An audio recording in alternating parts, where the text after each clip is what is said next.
So I think most of you guys might know me. I got here back in 2017, of course, right when Trump had gotten into office, and I was like, what am I doing in the Wild West of Arizona?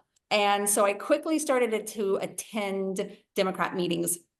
At that point, I had little ones that were like 2 and 5. And as I started going to these meetings, I didn't quite feel like I was fitting in. Now at this point, I know most of those people that attend those meetings, and I call many of them my friends. But if you guys were like me at that point with little ones and full-time jobs, you feel like you're always on borrowed time. And so to get to go out to a meeting and to go out somewhere, like you really need to make it worthwhile. And what I found is that I didn't find people that looked like me in those meetings. I didn't find people that were in my age bracket, in my situation in life with little kids. And that's because the majority of the activism and hard work that's been going on for decades now has been carried, that load has been carried by women 65 and older. And that's what you'll often find at those meetings. And I'm so grateful for those women. And at the same time, I kept trying to get my friends to join me at these events and these meetings, and they didn't quite feel like they fit in. So that's what the purpose of this group is to help us find our community, and along the way learn how to be engaged in civics and activism. And I will tell you that from that, I decided to start my own project, which was Civics 101 Happy Hours. I started to think like, well, what does it take to get my girlfriends to come out? And the truth is, it takes alcohol, cocktails, and good food, good music, good, you need all those elements to make it worthwhile, because otherwise we're paying $15 an hour for babysitters, or asking our husbands to help out and on a night that they're also tired. So that's what Civics 101 was. It was these parties. Many of you guys have been to them, parties are the purpose, and to meet people where they were at and give them that fun experience, while also taking a pause to learn about civics. And while those were wildly successful, and I will proudly say that I have had events that range from school board candidates or members all the way up to Cory Booker, America Ferrera, Adrian Fontes, our own governor, Katie Hobbs. And I want to continue those, but I can't necessarily have a party every 3 weeks. So that was the purpose of creating this space. I know a lot of people felt alone and kind of like, whoa, again, we live in the Wild West, and we're surrounded by people that voted for this gentleman. And I just want to remind people out there that there's a lot of us out here who are fighting for democracy, and we might be a little quieter, and we don't have stickers on the back of our cars, and we may not have flags outside, but there is a lot of us. And so that's what this community is about, is to help you guys see that you are not alone by any means. The way we're going to do the events is every 2 weeks, we'll have a Zoom, we'll have special guest speakers, and then we will do once a month, we'll do an in-person happy hour event. All of these will also be kind of paired with some sort of an action step that you guys can take that's doable, that's not going to overwhelm you. And we'll also do a newsletter. And if you can't make the Zooms, our intention is to record them, and we are recording now. And just so you know, if you want to share it with a friend, please don't record. I promise you, we will send a recording to you guys.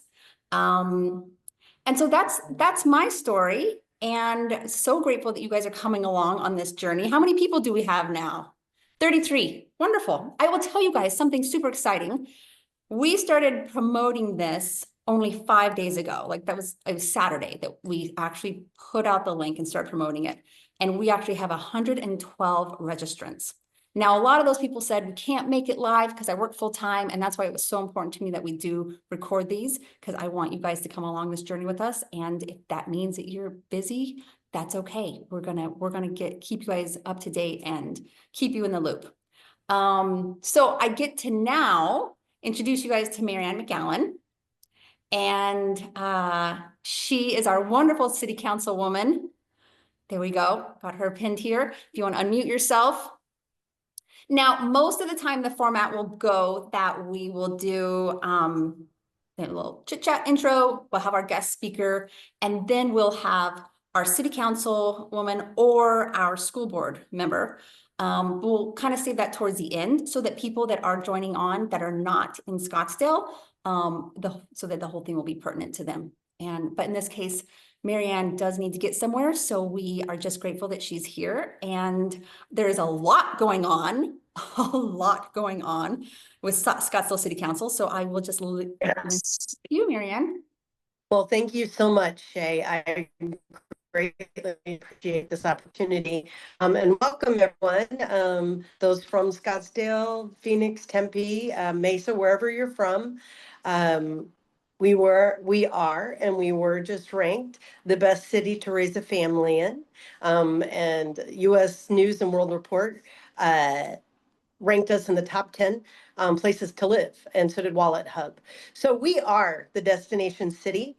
I've lived here my whole life, minus 6 months. Was born in Minnesota, but in the 60 years I've lived here, I've grown to learn a lot about the people that visit, the people that stay here, why they send their kids to school here. My kids went to public school in Scottsdale.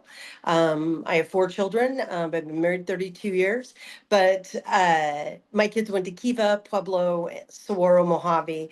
My oldest daughter teaches at Tanalea. So we are a public school family, and we support everyone's choice to do whatever they choose, but we are big supporters of public school. That's where I met Shea at Pueblo, and many of the other people online, as well as Dr. Serlin, who will be speaking today. We were on PTO together. This morning, I spoke to the experienced Scottsdale Travel Organization, and that industry is our bread and butter in our city. That's what keeps, along with the businesses, our tax dollars low. And that being said, the excitement in the city is, I'm a month, exactly 1 month in today, 30 days in for city council. It's been very exciting. I'm learning a lot about negotiating and learning about what other people think the city's vision is versus what my constituents may feel the city's vision is. But all of us truly want Scottsdale to be successful. We want people to come here. We want it to be a destination, but we want it to be livable and livable for all. And you may have heard that on Tuesday, we got rid of our DE&I, our diversity and inclusion department. That was a big disappointment for me. Different thought processes on that for a lot of people. But for me, accessibility for all is number one, including accessibility for people of developmental disabilities and physical disabilities. I'm the youngest of 9 children, raised from a woman in a wheelchair. My mom was in a wheelchair my entire life. And so accessibility for me is huge, regardless of who you are, where you come from, what you look like, who you love. And so I will continue to work for that for our city. Sustainability is another issue that came up.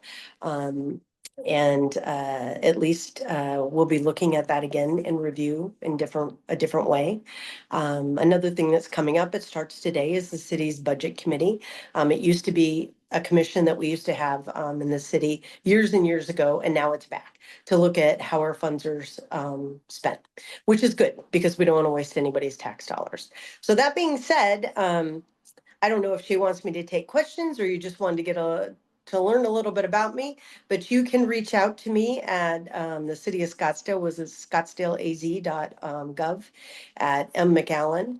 And I'm happy to answer any questions if they're in the chat, or you can reach out to me, whatever Shea wants. But thank you for having me, and I look forward to coming back. So Shea. Well, I think, we only have a smaller group on, so I feel like we could do we want to take one question? And I know that Jennifer McDowell is going to jump on in here in a second, and she'll have a lot more to explain.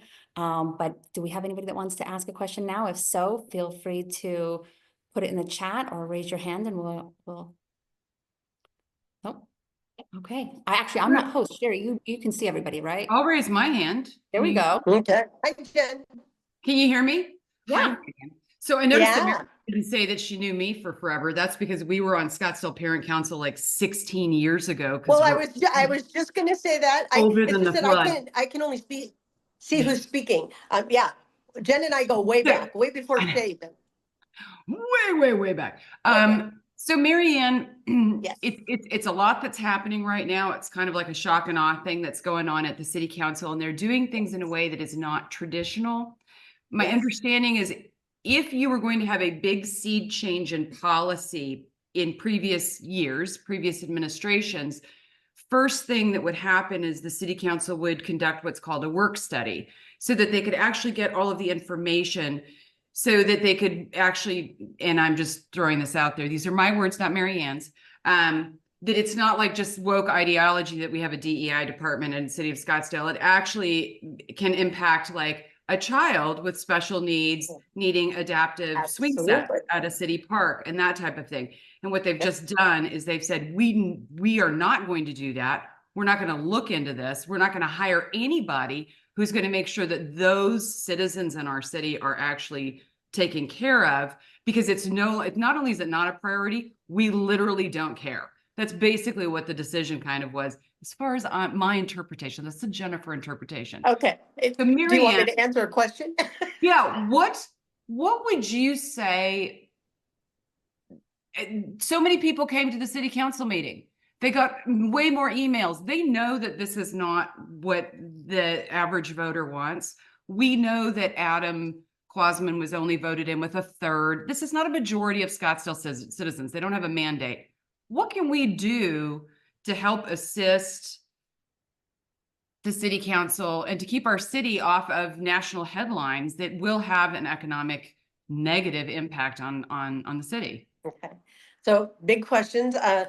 I'm going to first enter the first part is, yes, normally, traditionally, but not by law, there were work study sessions. I did speak with the city manager, the current interim city manager, and I said, I expect in the future that we have work study sessions on any ordinance that comes forward. And I adamantly insist that we have a staff presentation. What that does is it allows citizens to see reasoning for action. And if you're not willing to do that, then you shouldn't be making the action. That's my opinion. However, that's what happened. And I think that you will see that change slowly, because I think the shock and awe is kind of wearing off, hopefully. Secondly, we still have an ADA coordinator.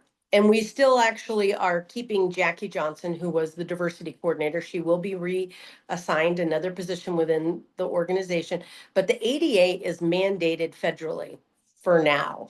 As long as the the federal government and the president do not take away ADA, then we still have to have someone. And we do have someone. Jordan will just be moved to another department. Not sure if you saw me, I was on the news last night, and I specifically chose Chaparral Park because that is home to where our special needs program started. And for those of you who may not know, that is where I started with the city in 1984 as a planner for the events for the special needs program. Not only was my mom in a wheelchair, my older brother was a special needs individual who was developmentally delayed. And so those programs are of immense interest to me. My older daughter is also a speech interpreter along with being an English teacher. So when I say I want our city accessible, I mean all 360, all the way around, not just who you are, who you love, what you represent, on both sides, whether you are moderate or progressive or uber conservative. There's a place for you in our city. It's obvious.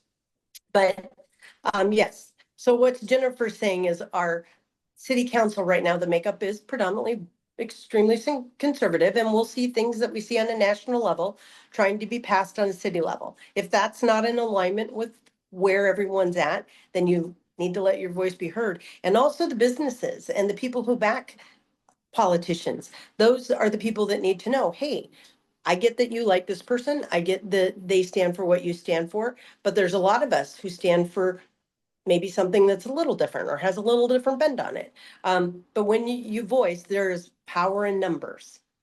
And I think that's what Jennifer was getting to. So that's my answer. MaryAnn, I know you need to get I somewhere across do. town by Thank 1 you. o'clock, so Yes. we're gonna let you go. Okay. Thank you so much for your time. We'll have you on again. Absolutely. Appreciate it.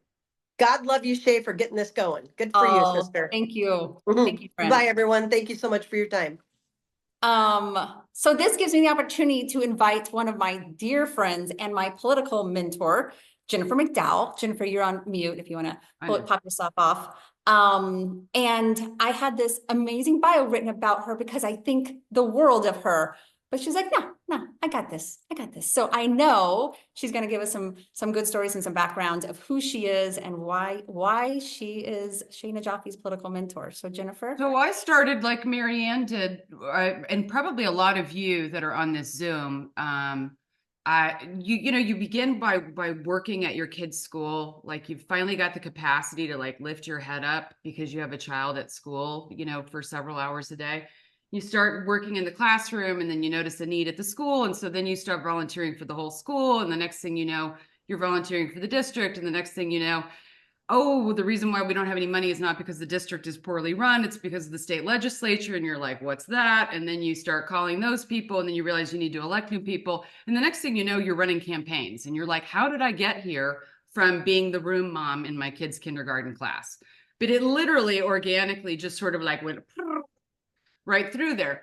And I like to tell people when they're first starting out in politics and campaigns and getting politically active, if you could spend 2 hours a week helping the first grade teacher read sight words to kids that are not yours. You could also help run the book fair, the school carnival, do the fundraising, and be the cookie mom for your kids' Girl Scout troop. You can run the state of Arizona. You can absolutely use those skills to do stuff in politics. And you didn't need to like be a political science major and have a degree in marketing and all these different things and stuff. You just got to have a desire to change something, help somehow, and bring whatever skill sets that you have to bear to do this. That's the easy part. I know that sounds crazy. Like that's easy. But after another sort of, I'll use the word devastating, election result, it's very difficult to feel like, yeah, I want to dive back in and work 40, 60 hours a week on this stuff, or even 2 hours a week. And so we thought before we started to create a community so that y'all could find friends and find people to connect with, to work on issues that you care about, whatever those may be. I would like for you guys to pick what it is that you want to work at. Our job is to help you make those connections with people that can get you resources.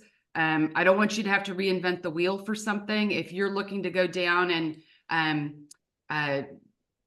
advocate for a particular bill at the state legislature because it's something that really speaks to you, it's very possible that between Shea and we've got some connections where we can get you in touch with a state senator who can talk to you. And so our goal here is to help you make a difference and kind of teach you how we did that. But before any of us can do that, and I'm speaking more for myself than probably anybody else here, I need to be mentally in a place where I'm ready to start tackling that work again. And I know that I'm not alone. If you read anything online, we are all sort of vacillating. In my case, within an hour, I'm 4 different people. And so Shea came up with a very brilliant idea of having Dr. Jennifer Serlin come on so that she can talk to us about, first of all, how we can take care of ourselves through this time, because it is very stressful. And number 2, how, when we're our best selves, that's when we can actually do something well out there and make a difference. And so I need this as much as you all. So it's kind of like, Shea had this idea to start this group and I was like, oh, well, I need a personal therapy session. So can we just do that together, please? So that's kind of what we're doing here. And so Dr. Jennifer Serlin, please start us off with. I want to pause for a moment, if possible. Yeah. Can we back up just for a moment, so that we can discuss a little bit more about City Council? before we jump in? Do you Sure. feel just, There's not a whole lot to say right now because we don't know yet what the economic impact is going to be. There are rumblings right now that spring training teams, like the Giants, especially from San Francisco, might threaten to pull out of being in Scottsdale. As you know, spring training has a huge economic impact. There's a reason why City of Scottsdale, I live in Tucson now. You guys have no idea how cheap your property taxes are, and everything is there because a lion's share of what runs your city is from your tourism dollars.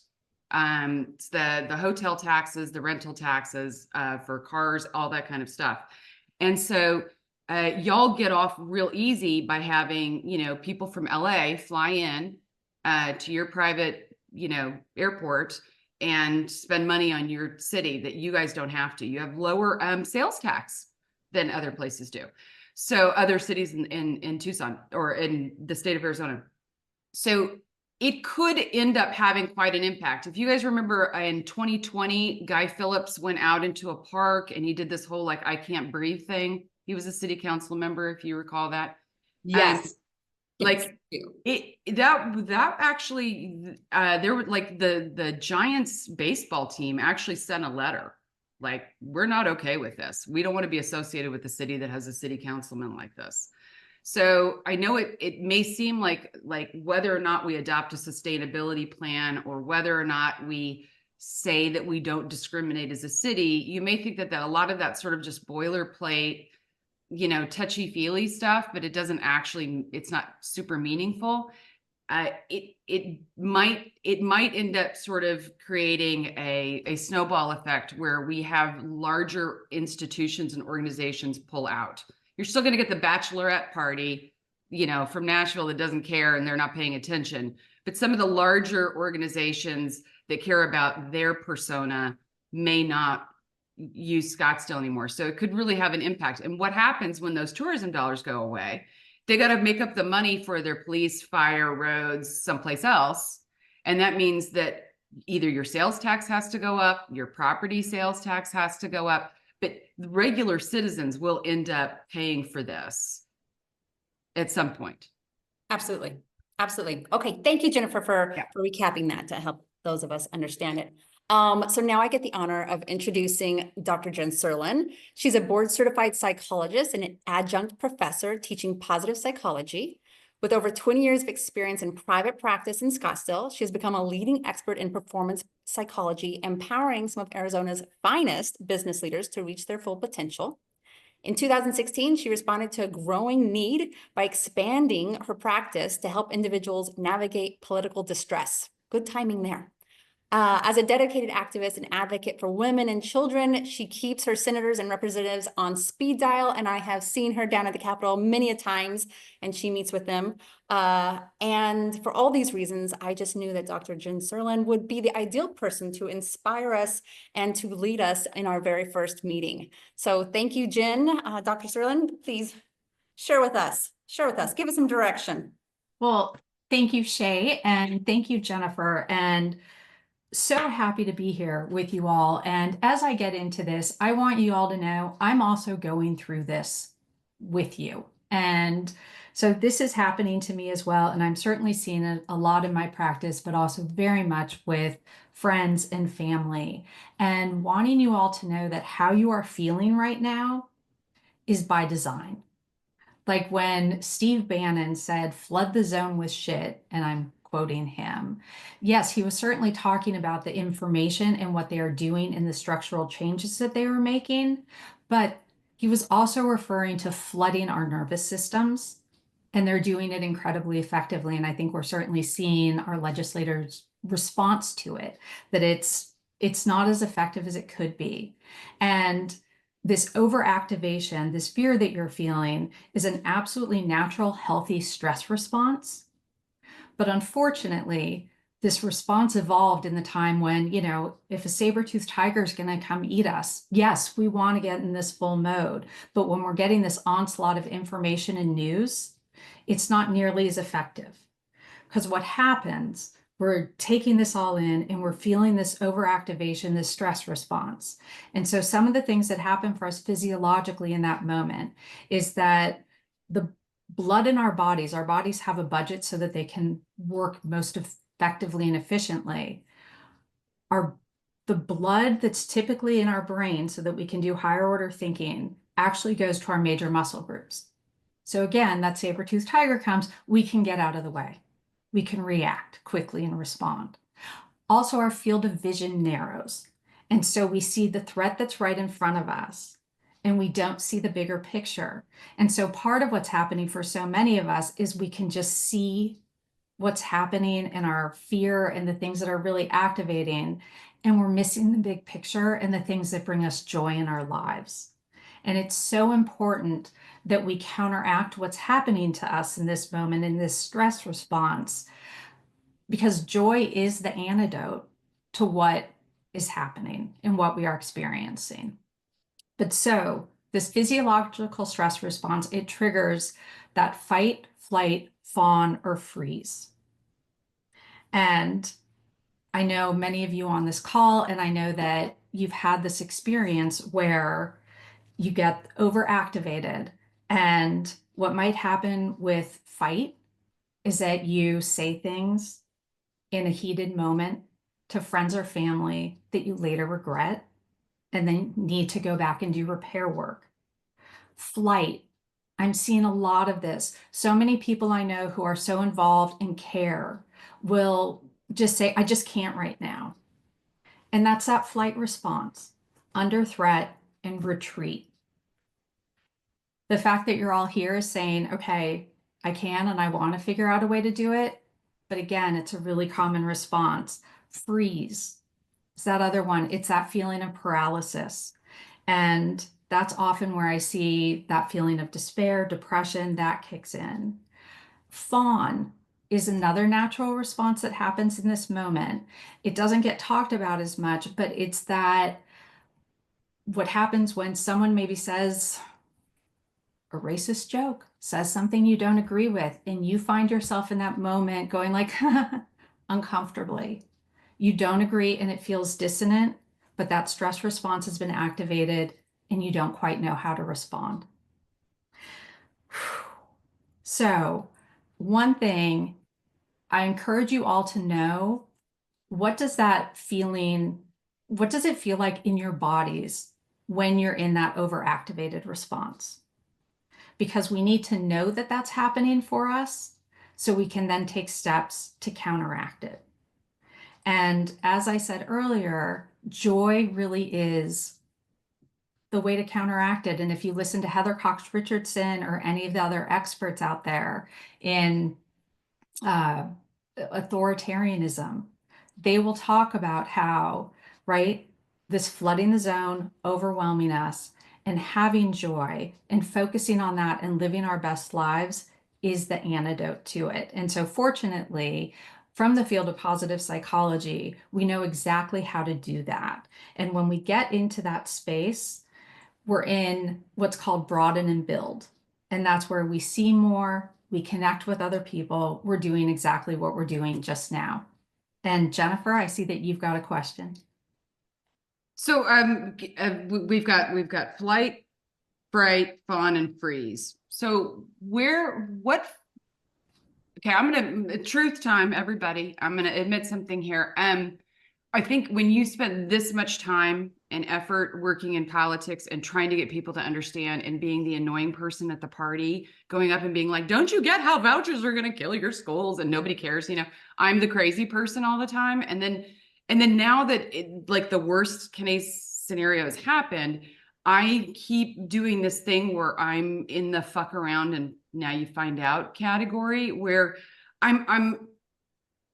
it's like I'm like, well, that's what you wanted. Like you didn't care when I told you should listen. And for me, instead of it being like the angry, I'm not in the angry place.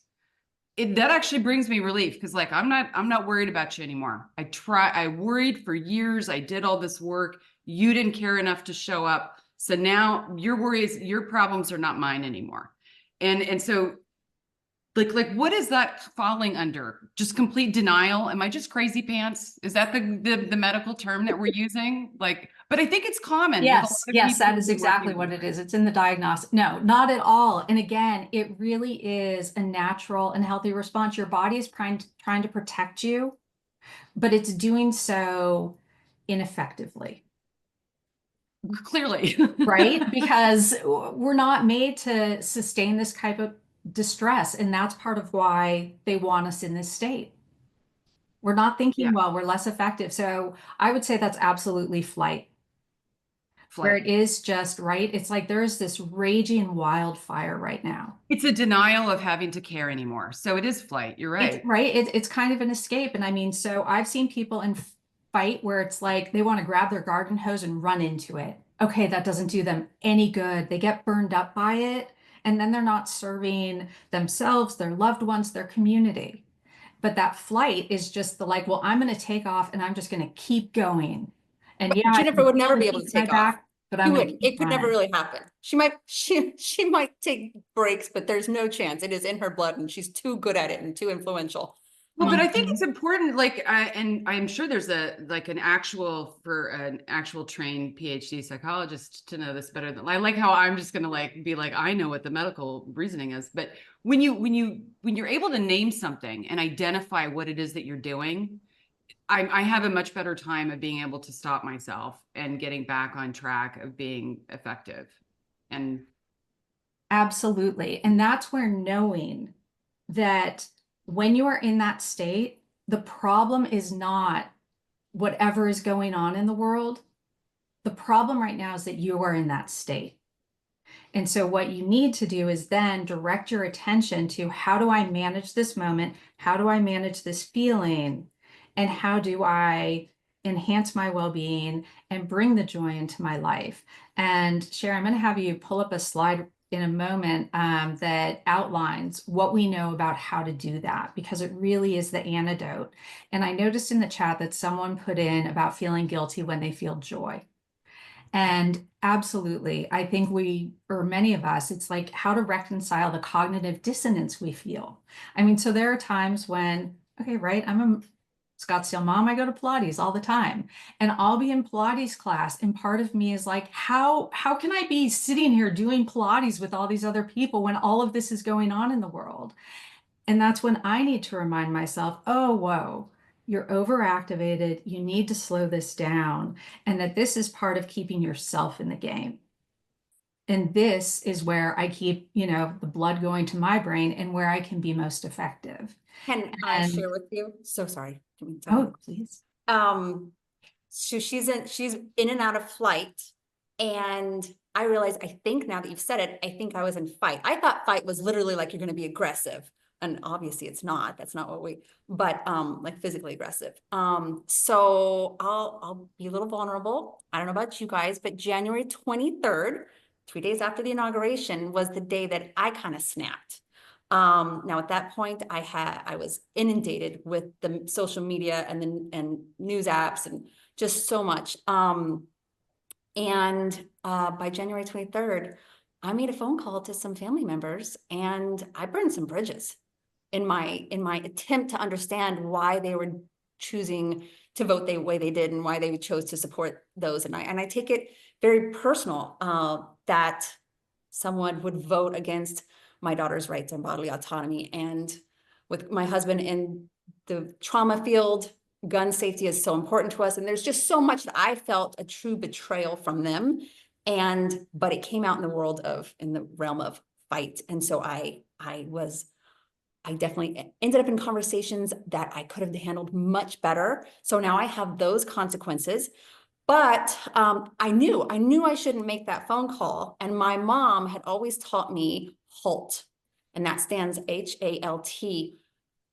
If you're ever too hungry, too angry, too lonely, too tired, I would add an S of scared. All those things, you need to pause. You need to halt. Literally just halt when you're too hungry, too angry, too lonely, too tired. And I had that little voice in my head going, Shea, you need to halt. And I didn't.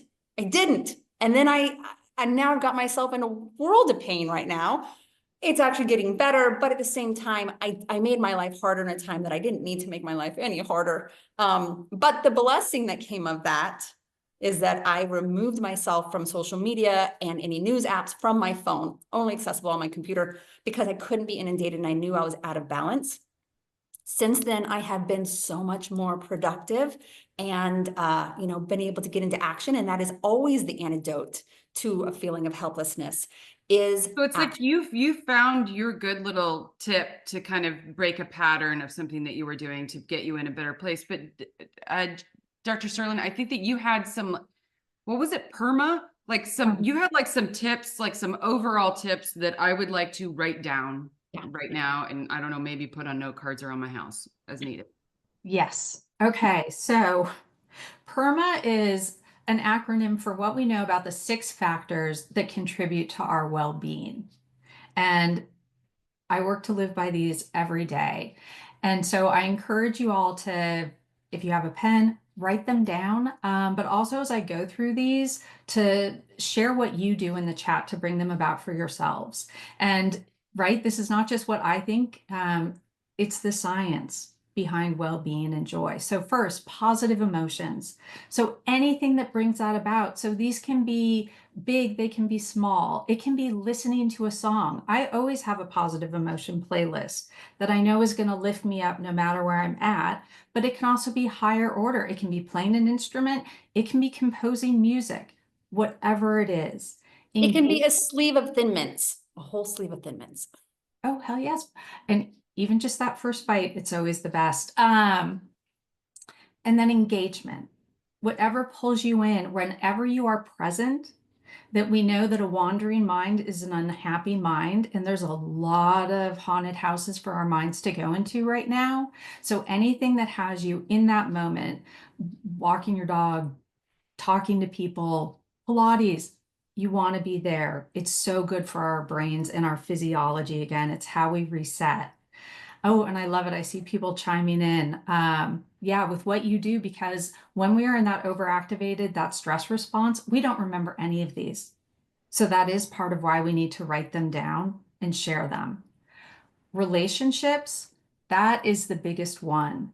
And certainly the deeper, more meaningful relationships, yeah, we get more from that. But even just a text exchange with a friend, and even they have found that like the conversation you have with someone in the checkout lane, that makes a difference. I know that many of us have been walking around since the election and certainly since inauguration, feeling like our neighbors are the enemies or wondering how people voted.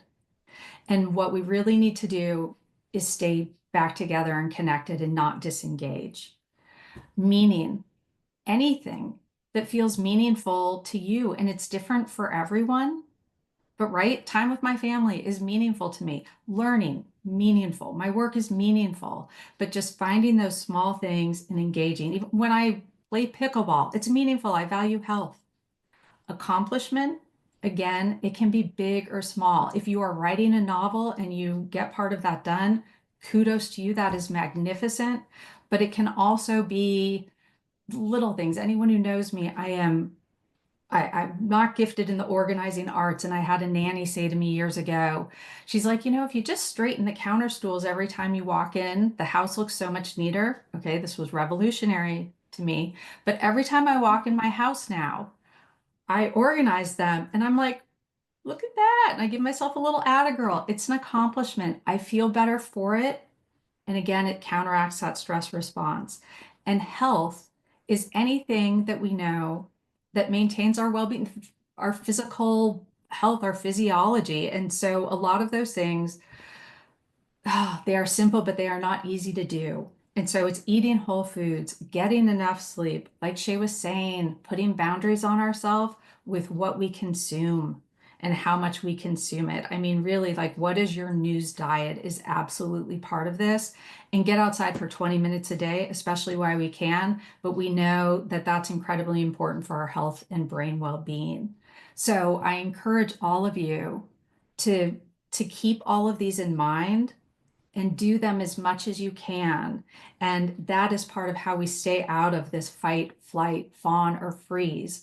And when we are living in this way, we are so much more effective because if we fight, we're going to choose to, and we're going to do it with our brains. We're going to do it with intention. If we choose to flee, it's by choice. It's, you know what, I'm going to disengage, not because I'm running away, but because I don't want to right now. That if we freeze, it's like, okay, I'm just going to take a pause. That might be taking a breath rather than that paralysis feeling. And even the fawn situation, the sad reality is, I mean, many of us are in workplaces where we might need to nod and smile sometimes when that is the last thing that we want to do, but we also need a paycheck. And so when you're in this place, it's a choice, and it just makes all the difference. And really, yeah, joy is the antidote. Since we have this up right now, I just want to speak to when I had called Dr. Serlin when I kind of had my snap on the 23rd, and she helped talk me through these things, and she started to tell me about PERMA. And I said, that's exactly what I want for this group. I want those positive emotions. I want to build relationships. I want us to be a part of something meaningful and action. And so that is what we're going to bring to you each and every single time. And I know that there's some people on here that are not from Scottsdale, and people had asked me, Shea, could you please open it up to, you know, everybody in Maricopa County? And it is, you're welcome to join on, but it was important for me to also know that it was, we were going to be also dealing with some Scottsdale specific issues, and that we're always going to meet local, because that's how we create relationships. When we show up and we go, oh man, I made the assumption that person was a MAGA, and look at, they showed up here and they're at this. And when you start creating those relationships, because they are within your, once again, they're within your life circumstances. Often many of us in that 35, 55, 60 age group, we're in similar circumstances, and we also live locally. We can connect and create that relationship. So I just love that PERMA model, and promise that we will be checking in with Dr. Serlin every time we schedule a new speaker and go, how are we reaching and achieving all these different actions here? And from a Dr. political Serlin has, perspective, everything that you just talked about, like the relationships, that actually ends up being beneficial to meeting our goals politically. So, I mean, if you just think, like, Bryn was a friend of mine. We used to go walking together, but she also hosted a fundraiser for a state legislator for me at her house, and we raised over $10,000. So I use my friends liberally, like all the time. They run the other direction when they see me coming. But by doing that, like by creating that community and having those friendships and stuff, you actually end up helping each other reach your goals so much better. I mean, I moved from Scottsdale 2 years ago. I live in Tucson. I love it here. My kids graduated, but I just spent the last year and a half working full-time for free on your school board race because Shea's my friend, God help me. And because I made her get into this stuff. And so I think if we all recognize that you can, and Rebecca's on here. I mean, Rebecca, God bless her, she's just a little mom at Sequoia who showed up one day to help with hold an override sign. And the next thing you know, she's a treasurer for 3 candidates. I mean, she's like, what happened to me? Well, you walked into don't ever volunteer to do anything for Shea, because it will become so much larger than you ever intended. Just joking. But also fun. But also fun. You'll have so much PERMA. Meantime, Shea's going to send out an email to everybody that registered and was on today. And she's going to put my email address in there. If anybody here is like, there's something I want to work on, I'd like some help getting started, or maybe some people that want to do it, I am a resource. I want you to email me, and then we can chat via phone or text or whatever works for you. And to let me help you either get connected with some other people that want to help you with your thing, or if you are looking for some little job that you can do that's just going to make you feel like you're doing something productive, towards the cause. But reach out to me until we start to finalize and as a group come together and decide what's a project that we all want to go tackle together. If somebody wants to do some stuff now, please, Shea's going to send out my contact info. So get in touch with me. so the action step for this week is for each of you guys, if we can put it in the link, Sherry, who's helping us out here, to download 5 calls. If you are already a part of this world of contacting your senators and your state legislators and your reps, then wonderful. But highly suggest an app or I don't know if I guess it's an app. Yeah, 5 calls. It is so wonderful. So everybody's a little different. Some people want to send in a quick email. I am hearing more and more from political informed individuals, candidates, and elected officials that calling is more effective than emailing. And I will tell you, I just like it because it knows what I need, and it gives me my phone number, and it dials it, and then it gives me my script depending on what topic I picked. You know, so if I want to stop the confirmation of Linda McMahon for education, it gives me a script. And as Jennifer has always said, these are interns on the other side of the phone. My daughter is one for a Democrat in California, but please, they're all kids. They make minimum wage. Be nice to the kids. They're not creating the policy. Yeah.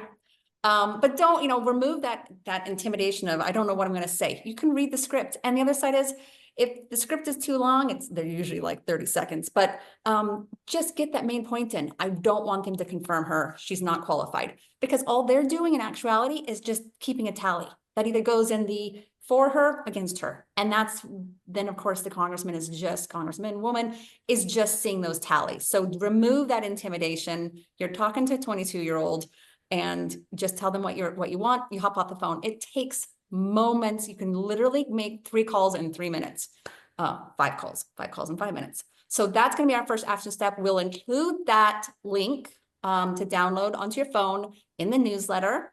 And what else have I forgotten? Can you think of anything, Dr. Serlin or Jennifer? Just Just remember, you can still do big things. Nobody thought we were going to keep a majority on the school board council, you guys. Nobody. That was an impossibility, and we did it. And I'm telling you, there are other really, really big things that we can do. There's a lot of really smart, talented women out there, and have a good time while you're doing it. You know, like, that's what we're all here for. So, like, let's let it grow. Let's splinter off into smaller groups, that when you meet your people and you get to your project that you want to do, but like, let's actually, needs to be more than just 10 of us doing all the work. We really need a little bit more action and a little bit more involvement from more people, so that then all of us only have to do like an hour or 2 a week. So, and we do ask you, invite your friends if they're just brand new, but you can tell they need to get into action to get out of that helpless state. This is where they can start creating that perma model for their life when it comes to civic engagement and political stress. So then that's it. I guess we're going to wrap it up. We appreciate you all. Thank you so much. Again, Just do next meeting is 2/27. Reminder to mark your calendars, and we're gonna try to do a happy hour together because it's way more fun to meet live sometimes. So mark your calendar for 3 March 6th. don't disclose the location just yet. We're gonna. Oh, I don't know. I just we'd love to see some faces, guys. Yeah, wonderful. Thanks, you guys. You have a wonderful day. Appreciate you being here. Talk to you soon. Thank you so much for doing this, Shea. So appreciate you. Well, actually, we actually can. I want to wrap this up for anybody that needs to get on their way, and we're always going to try to wrap it up right on time because I value people who are on their lunch breaks. And but we can, if you want to stay on for just a moment. I've got about 5 minutes till I need to hustle off myself. So, is there any questions for the few people that are still on that they want to ask us?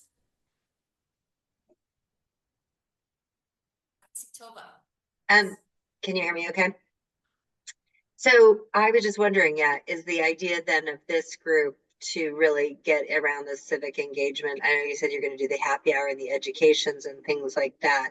Is that like, if there's a charter for this group, is that what, because when I ask people to come, I want to be able to tell them what it is. Yes. So the action, of course, this one was about mental health, but I feel like that was where we needed to start. We have to put our own oxygen mask on first before we can help anybody else. We cannot help anybody else if we don't. So that's why we started with this first. And I hope that as you invite people, you'll ask them to listen to the recording, because it is important for them to come into it with a little bit more clarity of, and then moving forward. Yes, we're going to have, I know in the future, of course, during campaign season, we'll be able to get some great candidates from Chris Mays and Adrian Fontes and local candidates on here. But additionally, we'll be having some strategists come on. We'll be really picking different topics, different issues that we want to work on as a team. Jennifer, I know that you had brought up the builds for free and reduced lunches. Lunch is going Yeah, so through we the won't state go lunches. into depth about There's that going to be right some now. things and stuff that I think that are sort of small and bite-sized that we can sort of get behind if we want to. But more than anything, as a fellow mom, woman, I don't like being told what to do. Like, and I'm not your chief, I'm not your boss. Like, y'all tell us.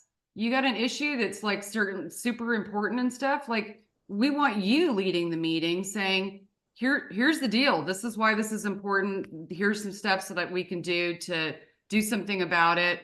Who can rally around this? And you know, not every single person, every participant's going to be like all in writing postcards for you, but you're going to find your people that care about that same issue. And hopefully also, and I hate to say it, but selfishly, because you need to have something selfish come out of this too, make some friends with some people that you didn't know before, and feel like you're not alone in this sea of red that you guys are at Scottsdale. You might want to consider moving to Tucson. It's really nice here. No. I'm surrounded by Democrats. I'm just saying. Harris won my district. So my point is that, like, I know everybody's jealous, plus my view. But I do want, like, that's the whole point, is like, this is just a place to connect. And hopefully by Shea having on some of these other candidates and stuff, or people that you may not have met before, there may be a candidate that really resonates with you. You know, the first time I met Tim Stringham, who just ran for our county recorder, like, I was so impressed by him that I was like, how can I volunteer for you? I'm going to take your photographs. I'm going to do this. I'm going to tell you what to do every week via text. Like, that's how I, you know, like, I meet them and then I'm like, I really like you. I want to help you. And then I start helping that candidate. So that's part of the whole introduction for Shea, is that she's going to introduce you to people. And if somebody resonates with you, then great. We've just connected Yes. you to somebody. So I always say, I love to help people find their sweet spot of service. If I do not believe in making people do things that they do not like to do. If you don't like to, I have horrible handwriting. Don't ever make me write postcards. I thought I hated canvassing, but if you have the right partner, Rebecca, it's actually a blast. It can be a good time. So, but it's important for you to try out different things until you find your sweet spot of service. My sweet spot of service is throwing fundraisers and parties for candidates. I love, my background is event production. And so I love a good party. But So you've also learned how to do Canva. Yeah, That was something that you graphic didn't know how design. to do. Like, she designs stuff now. I never wrote for a newspaper, but y'all, most of the op-eds that you have read in the Scottsdale Progress or Scottsdale Independent that were in any way liberal leaning, chances are I wrote it. Somebody else's name is on it, but I ghost wrote it for the last 6 years. Like, and I'm talking about mayors I have never met. I have ghostwritten for them. So that's a skill set I've now learned through this. So like, there's certain things that you can start doing and figuring out, like, where your sweet spot is, where you want to do it. I love to use Shea as an example, because if the only thing you're good at doing and the only thing you want to do is arrange flowers, well, honey, I'm going to find you some fundraisers or an event where somebody would love your skill set. Yeah. Because you So just that said actually, another volunteer. that's a good point though. Actually what we are in lack of for this group is we need someone who knows how to edit videos. We're going to drop some F-bombs sometimes, and we don't necessarily want that shared out. I know that someone shared earlier about a party that she didn't want to go to because she doesn't want to see that friend.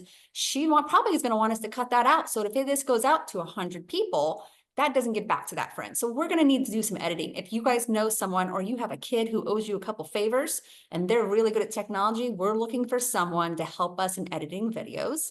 And newsletters, I know it's pretty easy. I've just never done a MailChimp. So if anybody else like is so savvy on MailChimp, I know how to write the stuff. I just have never created it. So if you feel like your sweet spot is of service for at least this portion for this week, might be to help me and tutor me in newsletters, contact me. We're going to create this together. Sound good? Sounds good. Thanks, you guys. We're going to log off now. Talk to you soon.